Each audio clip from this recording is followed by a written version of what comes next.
pang umaga mga backyard. So yan, nakakalungkot kasi meron nga tayong malalaking baboy na tulad nito.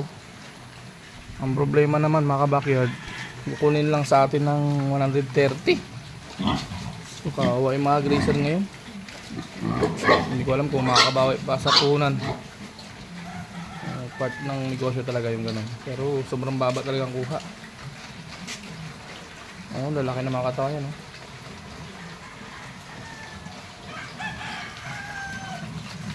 Tiis ganda muna talaga tayo nito.